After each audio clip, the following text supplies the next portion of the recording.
Hey guys, what's going on? It's Devon Cyrus of SC Reports, and it is so good to see you guys here. So, guys, I'm a little bit late coming on to this, and I apologize for that. Usually, I'm going to post it right following the last game, but this is the wrap up. We're going to talk about all the games that happened on the 15th.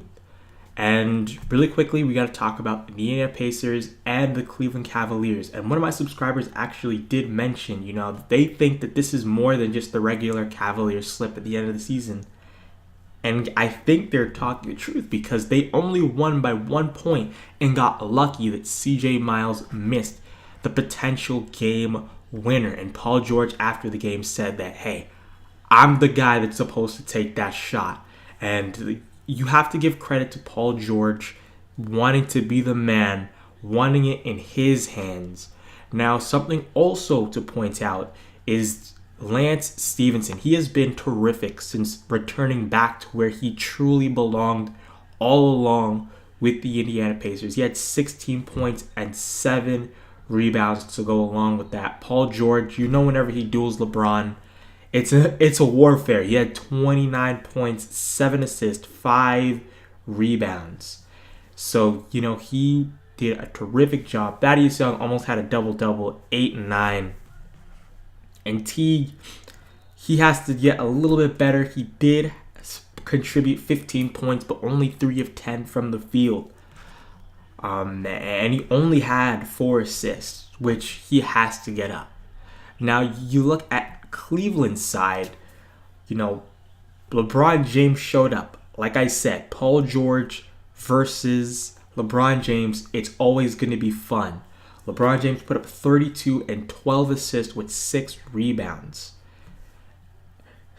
Tristan Thompson put up 13 rebounds. Kevin Love had 17 on 5 of 9 shooting. Kyrie Irving also had 23 points, 11 of 27 shooting, and he only connected on 1 of 9 of his 3-pointers. So when you look at this game, Indiana had a real chance at the end. And when you look at the quarter breakdown, it was fairly close. Cleveland in that first quarter, 34-29. They took the second quarter, 32-30. Then in the third, they still took it 26-25, but the Pacers put 24-17 in the fourth quarter. Still had the chance to really win that game, but CJ Miles did miss his potential game winner. And that is the first game. It was a pretty decent game. Again, Paul George wanted the ball. And what do you guys think? Do you think that even though Paul George was double teamed in that situation, should CJ Miles risk the potential turnover? Or did you like the fact that CJ Miles, did the smart thing instead of risking a turnover and trying to get that game winner? And he's supposed to be a shooter as well. So, if I'm Paul George, I understandably am a little bit upset that it wasn't in my hand. But it's CJ Miles, and he's more than capable of hitting a shot. Now, going over to the Memphis and San Antonio game, there was a blowout. The Spurs won 111-82, and fairly close in that first quarter. But then the Spurs turned it on. 27-19 in the second, 32-15 in the third, and 27-18 in the fourth. Now, like I said before, Tony Allen is not going to be available to the Memphis Grizzlies right now. So it's not looking good for those guys, especially when you look at what needs to happen for them, and they just didn't get it. You look at Marc Gasol, fantastic game, 32 points. Mike Conley contributed 13 points and 7 assists. But other than that, Zebo, 26 minutes, only 3 of 13. You're looking to get more from those guys.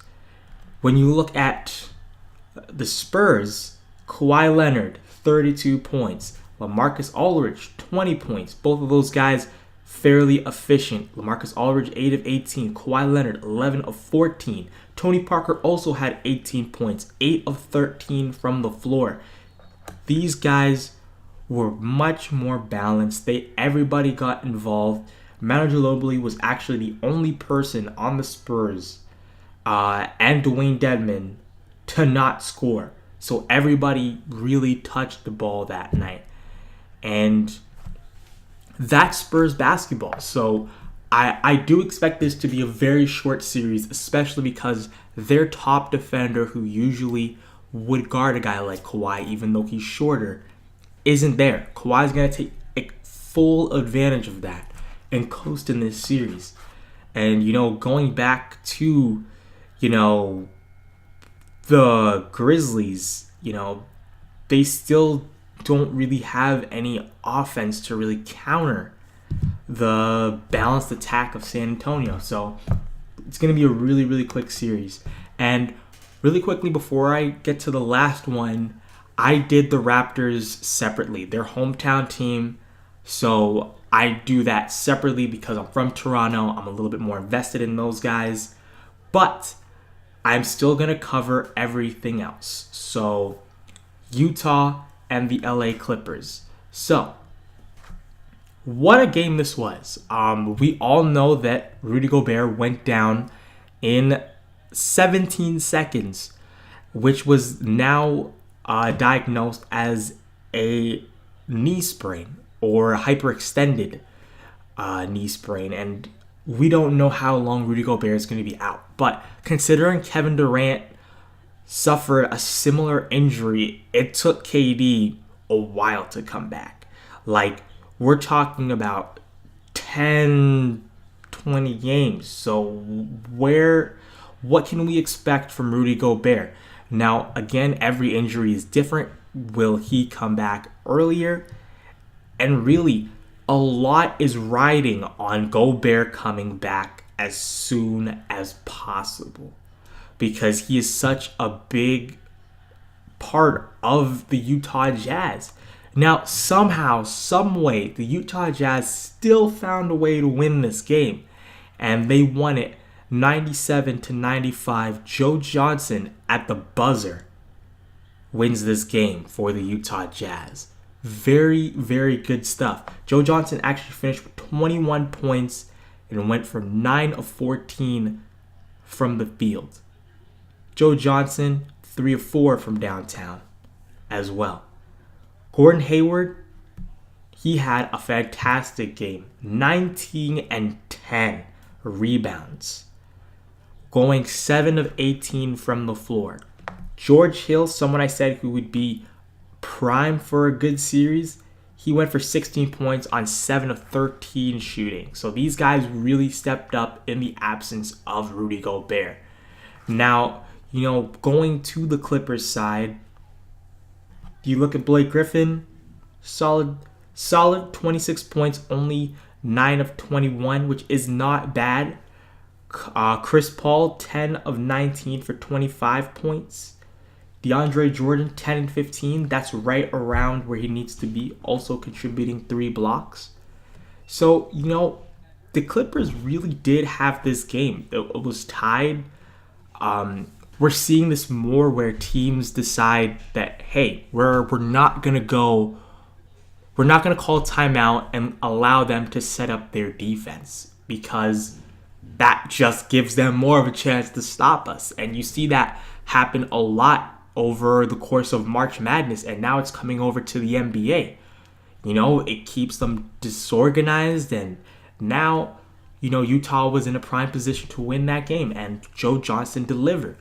And I also saw a stat somewhere saying that Joe Johnson, I believe over 5 or 10 years, he has actually delivered the most buzzer beaters, like no 1 second left, like at the buzzer, than pretty much anybody else. In the last, I believe it was 8, it was like either 5 or 10 years, I can't remember. And that was very interesting. Now, I'll leave that stat below. I'm going to double check that because, again, I want to be as factual as possible when I do these. So I will find that stat. I will put it down below and you guys can look at it for yourselves. And this was such a good game. This was the game of the night, in my opinion. Very, very good Utah team. Like I said, very much a dark horse. And has a potential to upset, but without Rudy Gobert, I just don't see them doing it. I don't know if they can replicate that game 3 times again. So I just don't think that they can do it. Maybe they'll get away with one more, but I don't see the Clippers losing when there isn't somebody in the lane to keep DeAndre Jordan out, to keep Blake Griffin out, and make those guys really work down low. So, guys, that was April 15th. I hope you guys enjoyed this. If there's any way that I can improve this podcast and, make it more enjoyable for you guys, let me know in the comment section down below. Leave a like if you're new and subscribe, guys. I'm going to keep you guys up to date. I am throwing this up. It's probably going to be halftime by the time I get this uploaded. For Portland and the Golden State Warriors. So I hope you guys enjoy that game. I will see you at the end of the day when we wrap up today's shows. Peace.